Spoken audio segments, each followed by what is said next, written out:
Hallelujah. ದೇವರ ಪವಿತ್ರವಾದ ನಾಮಕ್ಕೆ ಸ್ತೋತ್ರವಾಗಲಿ.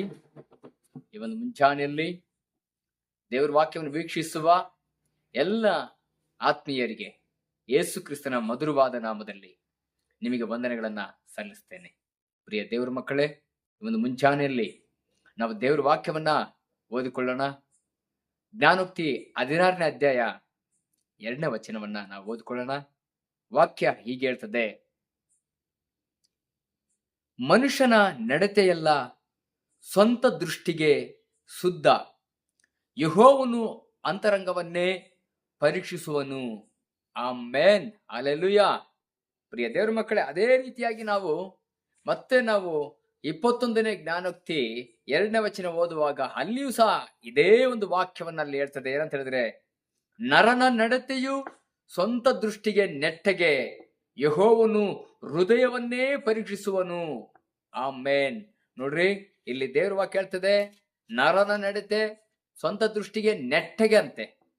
ಇಲ್ಲಿ ನಾವು 16ನೇ ಜ್ಞಾನೋಕ್ತಿಯಲ್ಲಿ ನಾವು 2ನೇ ವಚನ ಓದಬೇಕಾದ್ರೆ ಅಲ್ಲಿ ಹೇಳ್ತದೆ, ಒಂದು ಮನುಷ್ಯನ ಒಂದು ನಡತೆಯಲ್ಲ ಸ್ವಂತ ದೃಷ್ಟಿಗೆ ಶುದ್ಧ ಅಂತ ನೋಡ್ತೀವಿ. ಇಲ್ಲಿ ನಾವು ನೋಡುವಾಗ ಯೆಹೋವನ ಅಂತರಂಗವನ್ನ ಪರೀಕ್ಷಿಸುವನು ಎಂಬುದಾಗಿ ನಾವು ನೋಡ್ತೇವೆ. ಇಲ್ಲಿ ಯೆಹೋವನು ಹೃದಯಗಳನ್ನೇ ಪರೀಕ್ಷಿಸುವನು ಎಂಬುದಾಗಿ ಈ ಒಂದು ವಾಕ್ಯಗಳಲ್ಲಿ ನಾವು ನೋಡ್ತಾ ಇದ್ದೀವಿ. ಪ್ರಿಯ ದೇವರ ಮಕ್ಕಳೇ, ಇವತ್ತು ಮನುಷ್ಯನು ಆಲೋಚನೆ ಮಾಡುವಂತ ಪ್ರತಿಯೊಂದು ಆಲೋಚನೆಯೂ ಸಹ ಅವನ ಒಂದು ಸ್ವಂತ ದೃಷ್ಟಿಗೆ ಅದರ ನೆಟ್ಟಿಗೆ, ಅವನ ನಡತೆ ಆಗಿರ್ಬೋದು, ಅವನ ಮಾತಾಗಿರ್ಬೋದು, ಅವನ ಕ್ರಿಯೆಗಳಾಗಿರ್ಬೋದು, ಅವನ ಭಾವನೆಗಳಾಗಿರ್ಬೋದು, ಅವನ ನಡೆ ನುಡಿಗಳಾಗಿರ್ಬೋದು, ಅವನ ಸ್ವಭಾವಗಳಾಗಿರ್ಬೋದು, ಗುಣಗಳಾಗಿರ್ಬೋದು, ಅದು ಏನೇ ಅವನು ಮಾಡಿದ್ರು ಸಹ ಅವನ ದೃಷ್ಟಿಗೆ, ಸ್ವಂತ ದೃಷ್ಟಿಗೆ ಅದು ಶುದ್ಧ ಎಂಬುದಾಗಿ ನಾವು ನೋಡ್ತೇವೆ. ಆದ್ರೆ ದೇವ್ರ ವಾಕ್ಯ ಹಾಗೆ ಹೇಳ್ತದೆ. ಇವತ್ತು ಈ ವಾಕ್ಯವನ್ನ ಆಲಿಸುವ ದೇವ ಜನರೇ, ನಿಮ್ಮ ಒಂದು ದೃಷ್ಟಿಯಲ್ಲಿ ನಿಮ್ಮ ನಡತೆಗಳು ಶುದ್ಧವಾಗಿದೆ ಎಂಬುದಾಗಿ ನೀವು ತಿಳ್ಕೊಂಡಿದ್ದೀರಾ? ಸರಿ ಎಂಬುದಾಗಿ ನಾನು ಮಾತನಾಡೋದು ಸರಿ, ನಾನು ನಡೆಯೋದು ಸರಿ, ನಾನು ಇರೋದು ಸರಿ, ಜೀವಿಸೋದು ಸರಿ, ಬದುಕೋದು ಸರಿ ಎಂಬುದಾಗಿ ನೀವು ಆಲೋಚನೆ ಮಾಡ್ತಾ ಇದ್ದೀರಾ? ಕೆಲವೊಂದು ಸಾರಿ ನಮ್ಮ ಆಲೋಚನೆ ತಪ್ಪಾಗಿರ್ತದೆ. ನಮ್ಮ ಆಲೋಚನೆ ಅದು ತಪ್ಪಾದ ರೀತಿಯಲ್ಲಿ ಇರ್ತದೆ. ಯಾಕಂತ ಹೇಳಿದ್ರೆ, ನಾನು ಮಾಡೋದು ನನಗೆ ಶುದ್ಧವಾಗಿರ್ಬೋದು, ಆದ್ರೆ ನಮ್ಮನ್ನ ನೋಡುವಂತ ಅನೇಕ ಜನಗಳಿದ್ದಾರೆ, ಲೋಕದಲ್ಲಿದ್ದಾರೆ, ಸಮುದಾಯಗಳಲ್ಲಿದ್ದಾರೆ, ಸಮಾಜದಲ್ಲಿದ್ದಾರೆ, ಮನೆ ಒಳಗಿದ್ದಾರೆ, ಸಭೆ ಒಳಗಿದ್ದಾರೆ. ಪ್ರಿಯ ದೇವರ ಮಕ್ಕಳೇ, ಆತ್ಮೀಯರು, ಲೌಕಿಕರು, ಪ್ರಾಪಂಚಿಕರು ಪ್ರತಿಯೊಬ್ಬರು ನಮ್ಮನ್ನ ದೃಷ್ಟಿಸ್ತಾರೆ.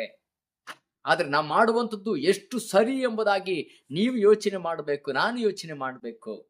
ಯಾಕಂತ ಹೇಳಿದ್ರೆ, ನಾವು ಮಾಡುವುದೆಲ್ಲವೂ ಸರಿ ಎಂಬುದಾಗಿ ನಾವು ಹೇಳಲಿಕ್ಕೆ ಸಾಧ್ಯವಿಲ್ಲ. ನಮ್ಮ ತೀರ್ಮಾನಗಳೆಲ್ಲ, ನಮ್ಮ ಮಾತುಗಳೆಲ್ಲ, ನಮ್ಮ ನೋಟಗಳೆಲ್ಲ, ನಮ್ಮ ಜೀವಿತವೆಲ್ಲ ಸರಿ ಎಂಬುದಾಗಿ ನಾವು ಯಾವತ್ತೂ ಅಂದುಕೊಳ್ಳಬಾರದು. ಯಾಕಂತ ಹೇಳಿದ್ರೆ, ದೇವರು ವಾಕ್ಯ ಹೇಳ್ತದೆ, ಮನುಷ್ಯನ ನಡತೆ ಸ್ವಂತ ದೃಷ್ಟಿಗೆ, ಅಂದ್ರೆ ಸ್ವಂತ ನನಗೆ ಮಾತ್ರ ಸರಿ ಅಂತ ಅನಿಸ್ತದೆ. ನರನ ನಡತೆ ಅವನ ಸ್ವಂತ ದೃಷ್ಟಿಗೆ ಅದು ಶುದ್ಧವಾಗಿ ಕಾಣಬಹುದು, ಆದ್ರೆ ದೇವರು ಹೃದಯವನ್ನ ಪರಿಶೋಧಿಸ್ತಾನೆ. ಈ ಒಂದು ವಿಚಾರಕ್ಕೆ ತಕ್ಕ ಹಾಗೆ ನಾವು ಒಂದು ಉದಾಹರಣೆಯನ್ನ ನಾವು ಬೈಬಲ್ ಅಲ್ಲಿ ನಾವು ನೋಡೋಣ. ಪ್ರಿಯ ದೇವರ ಮಕ್ಕಳ, ಒಂದು ಉದಾಹರಣೆಯನ್ನ ಬೈಬಲ್ ಅಲ್ಲಿ ನಾವು ನೋಡೋಣ. ನಾವು ಇವತ್ತಿನ ದಿನದಲ್ಲಿ ಇಸ್ರಾಯೇಲ್ ಮೊದಲನೇ ಅರಸನಾದ ಸೌಲನ ವಿಷಯದಲ್ಲಿ ನಾವು ಗಮನಿಸೋಣ. ಒಂದು ಸಾಮುವೇಲ 15ನೇ ಅಧ್ಯಾಯಕ್ಕೆ ನಮ್ಮ ಬೈಬಲ್ ತೆಗೆದುಕೊಳ್ಳುವಾಗ, ಪ್ರಿಯ ದೇವರ ಮಕ್ಕಳು, 9ನೇ ವಚನದಿಂದ ನಾವು 21ನೇ ವಚನ ತನಕ ನಾವು ಓದುವಾಗ ಆ ಒಂದು ವಿಷಯ ಗೊತ್ತಾಗ್ತದೆ. ಯಾಕಂತ ಹೇಳಿದ್ರೆ, ದೇವರು ಅರಸನಾದಂತ ಸೌಲನಿಗೆ ಹೇಳ್ತಾನೆ, ಅಮೇಲೇಕರನ್ನ ನೀನು ಸಂಪೂರ್ಣವಾಗಿ ನಾಶ ಮಾಡಿಬಿಡ್ಬೇಕು ಎಂಬುದಾಗಿ. ಈ ಒಂದು ವಿಷಯದಲ್ಲಿ ನಾವು 1 ಸಾಮುವೇಲ 15ನೇ ಅಧ್ಯಾಯ 3ನೇ ವಚನದಲ್ಲಿ ದೇವರು ಸಾಮುವೇಲನಿಗೆ ಹೇಳುವಂತ ಒಂದು ಮಾತು ಹೀಗಾಗಿದೆ: ಈಗ ನೀನು ಹೋಗಿ ಅವರನ್ನು ಸೋಲಿಸಿ ಅವರಿಗಿರುವುದೆಲ್ಲ ಸಂಪೂರ್ಣವಾಗಿ ಹಾಳು ಮಾಡು. ಗಂಡಸರು, ಹೆಂಗಸರು, ಮಕ್ಕಳು, ಶಿಶುಗಳು, ಎತ್ತು, ಕುರಿ, ಕತ್ತೆ, ಒಂಟೆ ಇವುಗಳನ್ನು ಕನಿಕರವಿಲ್ಲದೆ ಕೊಂದು ಹಾಕು ಎಂದು ಹೇಳುತ್ತೇನೆ ಅಂದನು. ನೋಡಿ, ದೇವರು ಎಲ್ಲವನ್ನ ಮಾಡು, ನಾಶ ಮಾಡ್ಬಿಡು ಅಮೇಲೇಕರನ್ನ ಅಂತ. ಕನಿಕರಿಸಬಾರ್ದು, ದಯ ತೋರಿಸಬಾರ್ದು, ಮನ ಮರುಗಬಾರ್ದು, ಅವ್ರನ್ನ ಸಂಪೂರ್ಣವಾಗಿ ನಿನ್ನ ಹೃದಯಗಳನ್ನ ಕಠಿಣ ಮಾಡ್ಕೊಂಡು ನಾಶ ಮಾಡ್ಬೇಕೆಂದಾಗಿ ದೇವರೊಂದು ಆಜ್ಞೆಯನ್ನ ಕೊಟ್ಟರು. ಆದ್ರೆ 9ನೇ ವಚನಕ್ಕೆ ಬರ್ಬೇಕಾದ್ರೆ ಅಲ್ಲಿ ಸೌಲನ್ ಏನೇ ಮಾಡ್ತಾನೆ ಅಂತ ಹೇಳಿದ್ರೆ, ಅಲ್ಲಿ ಸೌಲನು ಇಸ್ರಾಯೇಲರು ಆಗಾಗ ನನ್ನ ಮೇಲ್ತರದ ಕುರಿ ದನಗಳನ್ನು, ಕುರಿ ಮರಿಗಳನ್ನು, ಕೊಬ್ಬಿದ ಪಶುಗಳನ್ನು, ಶ್ರೇಷ್ಠವಾದ ಎಲ್ಲ ಪದಾರ್ಥಗಳನ್ನು ನಾಶ ಮಾಡ ಮನಸ್ಸಿಲ್ಲದೆ ಉಳಿಸಿ ಪ್ರಯೋಜನವಿಲ್ಲದಂತ ಹೀನವಾದವುಗಳನ್ನು ನಾಶ ಮಾಡಿಬಿಟ್ರು. ನೋಡ್ರಿ, ಅಲ್ಲಿ ದೇವರು ಹೇಳಿದಂಥದ್ದು ಅದು ಮರ್ತು ಬಿಟ್ರು. ಅವರು ದೇವರು ಹೇಳಿದ್ದನ್ನು ಮಾಡ್ಲಿಲ್ಲ. ಅವರು ಒಳ್ಳೊಳ್ಳೆದನ್ನು ನೋಡಿದ್ರು, ಚೆನ್ನಾಗಿರೋಂಥದ್ದನ್ನು ನೋಡಿದ್ರು, ಶ್ರೇಷ್ಠವಾದದಂತ ನೋಡ್ಬಿಟ್ಟು ಅವ್ರಿಗೆ ಏನಾಯ್ತು ಅಂತ ಹೇಳಿದ್ರೆ ಅದನ್ನ ಉಳಿಸಿದ್ರು. ದೇವ್ರು ಹೇಳಿದ್ರಲ್ಲಿ ಉಳಿಸಬೇಕಂತ ಹೇಳಿಲ್ಲ, ಎಲ್ಲ ನಾಶ ಮಾಡ್ಬೇಕೆಂದು ಹೇಳಿದ್ರು. ಆದ್ರೆ ದೇವರು ಯೆಹೋವ ದೇವರು ಸೌಲನ್ಗೆ ಹೇಳ್ತಾನೆ, ಏನ್ ಮಾಡ್ತಾನೆ, ನನ್ನ ಆಜ್ಞೆಗಳನ್ನ ಮೀರ್ ಬಿಡ್ತಾನೆ, ಧಿಕ್ಕರಿಸಿ ಬಿಡ್ತಾನೆ. ಸೌಲನು ಎಂಬುದಾಗಿ ಹೇಳುವಾಗ ಅವನನ್ನು ಹುಡಿಕೊಂಡು ಸಾಮುವೇಲನು ಅವನನ್ನು ಬರ್ತಾನೆ. ಅವನು ಬಂದಾಗ, ಸೌಲನ ಎದುರಿಗೆ ಬಂದಾಗ ಅವನು ಹೇಳ್ತಾನೆ, ನಾನು ದೇವ್ರು ಹೇಳಿದ ಮಾತನ್ನ ನಾನು ಮೀರ್ಲಿಲ್ಲ, ನಾನು ಅದನ್ನ ರೆಡಿ ಮಾಡ್ಬಿಟ್ಟೆ, ಅಂದ್ರೆ ಕೇಳ್ಬಿಟ್ಟೆ ಅಂತ ಹೇಳ್ಬಿಟ್ಟು 13ನೇ ವಚನದಲ್ಲಿ ನಾವು ನೋಡ್ತೇವೆ. ಏನಂತ ಹೇಳಿದ್ರೆ, ನಾನು ಆತನ ಅಪ್ಪಣೆಯನ್ನು ನೆರವೇರಿಸಿದನು ಅಂದೆನು. ನೋಡಿ, ಕೆಲವೊಂದ್ಸರಿ ನಾನು ಮಾಡಿದ್ದೀನಿ ಅಂತ. ಹಾಗೆ ಬರುವಾಗ ಆತ ಕೇಳ್ತಾನೆ, ಈ 15ನೇ ವಚನಕ್ಕೆ ಬರ್ಬೇಕಾದ್ರೆ ಹೇಳ್ತಾನೆ, ಆಗ ಸಾಮುವೇಲನು ಏನ್ ಹೇಳ್ತಾನೆ, 14ನೇ ವಚನ 15ನೇ ವಚನ ಓದ್ಬೇಕಾದ್ರೆ ಸಾಮುವೇಲನು, ಹಾಗಾದರೆ ಇದೇನು, ಕುರಿ ಕೂಗು ನನ್ನ ಕಿವಿಗೆ ಬೀಳ್ತದೆ, ದನಗಳ ಶಬ್ದವನ್ನು ಕೇಳಿಸುತ್ತೆ ಎನ್ನಲು. ಅವಾಗ ಅವನು ಹೇಳುವಂಥದ್ದು ವಿಚಾರ ಏನಂತ ಹೇಳಿದ್ರೆ, ಜನರು ನಿನ್ನ ದೇವರಾದ ಯೆಹೋವನಿಗೋಸ್ಕರ ಯಜ್ಞವನ್ನು ಅರ್ಪಿಸುವುದಕ್ಕಾಗಿ ಅಮಲೇಕರ ಕುರಿಗಳಲ್ಲಿ ಮೇಲ್ತರದವುಗಳನ್ನು ಉಳಿಸಿ ತಂದಿದ್ದಾರೆ, ಮಿಕ್ಕಿದೆಲ್ಲವನ್ನು ಸಂಪೂರ್ಣ ನಾಶ ಮಾಡಿದ್ದಾರೆ. ನೋಡ್ರಿ, ದೇವರು ಹೇಳಲಿಲ್ಲ ಏನಂತ, ನೀವು ಒಳ್ಳೊಳ್ಳೆದನ್ನ ತೆಗೆದುಕೊಂಡು ಬಂದು ನೀವೇನ್ ಮಾಡಿ ಅದನ್ನ ನನಗೆ ಯಜ್ಞವನ್ನು ಅರ್ಪಿಸ್ರಿ ಎಂಬುದಾಗಿ ಹೇಳಲಿಲ್ಲ. ಆದ್ರೆ ಇವರು ಯೋಚನೆ ಮಾಡಿದ್ರು, ಬಹಳ ಚೆನ್ನಾಗಿದ್ದೇವಲ್ಲ, ಬಹಳ ಒಳ್ಳೇದಿದೆಯಲ್ಲ, ಇದನ್ನ ನಾವೇನ್ ಮಾಡೋಣ, ನಮ್ಮ ದೇವರಿಗೆ ಯಜ್ಞವನ್ನು ಅರ್ಪಿಸೋಣ, ಹೋಮ ಮಾಡೋಣ ಎಂಬುದಾಗಿ, ಯಜ್ಞವನ್ನು ಅರ್ಪಿಸಿ ದೇವರಿಗೆ ಮೆಚ್ಚುಗೆ ಮಾಡೋಣ ಅಂತ ಹೇಳ್ಬಿಟ್ಟು ಅವರು ಯೋಚನೆ ಮಾಡಿದ್ರು. ಪ್ರಿಯ ದೇವ್ರ ಮಕ್ಕಳೇ, ದೇವ್ರು ನಮ್ಗೆ ಏನು ಆಜ್ಞೆ ಕೊಟ್ಟದನ್ನ, ದೇವ್ರು ನಮ್ಗೆ ಏನು ಹೇಳಿದಾನೆ ಅದನ್ನ ನಾವು ಮಾಡಬೇಕು. ಅದನ್ನ ಬಿಟ್ಬಿಟ್ಟು ನಮ್ಮ ಸ್ವಂತ ದೃಷ್ಟಿಗೆ, ಸ್ವಂತ ನರ ದೃಷ್ಟಿಗೆ ನಮಗೆ ಏನು ತೋರ್ತದೋ ಅದನ್ನ ಯಾವತ್ತು ನಾವು ಮಾಡಕ್ಕೆ ಹೋಗ್ಬಾರ್ದು. ಇವತ್ತು ಸಹ ಎಷ್ಟೋ ಜನ ಏನ್ ಮಾಡ್ಬಿಡ್ತಾರೆ ಅಂತ ಹೇಳಿದ್ರೆ, ದೇವರು ಹೇಳಿದ್ದನ್ನ ಪಾಲಿಸೋದಿಲ್ಲ. ಅನೇಕ ಸಾರಿ ಅನೇಕ ವಿಷಯಗಳಲ್ಲಿ ಏನ್ ಮಾಡ್ತಾರೆ ಅಂತ ಹೇಳಿದ್ರೆ ಅವರು ಪಾಲಿಸೋದಿಲ್ಲ. ಅವ್ರಿಗೆ ಏನ್ ಅನಿಸ್ತದೋ ಅದನ್ನೇ ಅವ್ರು ಮಾಡಕ್ಕೆ ಹೋಗ್ತಾರೆ. ಆದ್ದರಿಂದ ಇವತ್ತು ನಾವೇನೇ ಮಾಡಿದ್ರು ಸಹ, ನಾವು ಮಾಡಿದ್ರು ದೇವ್ರಿಗೆ ಇಷ್ಟವಾಗಿದೆಯಾ, ದೇವ್ರಿಗೆ ಮೆಚ್ಚುಗೆ ಆಗಿದ್ಯಾ, ದೇವ್ರಿಗೆ ಪ್ರಿಯವಾಗಿದೆಯಾ, ನಾನು ಮಾಡೋಂಥದ್ದು ದೇವ್ರಿಗೆ ಮೆಚ್ಚುಗೆ ಆಗ್ತಾ ಇದ್ದ ಅಂತ ಯೋಚನೆ ಮಾಡಿ ನಾವು ಮಾಡಬೇಕು. ನಮ್ಮ ದೃಷ್ಟಿಗೆ ನಾನು ಮಾಡಿದಾಗ ಕರೆಕ್ಟ್ ಎಂಬುದಾಗಿ ನಾವು ಯಾವತ್ತು ಯೋಚನೆ ಮಾಡಬಾರ್ದು.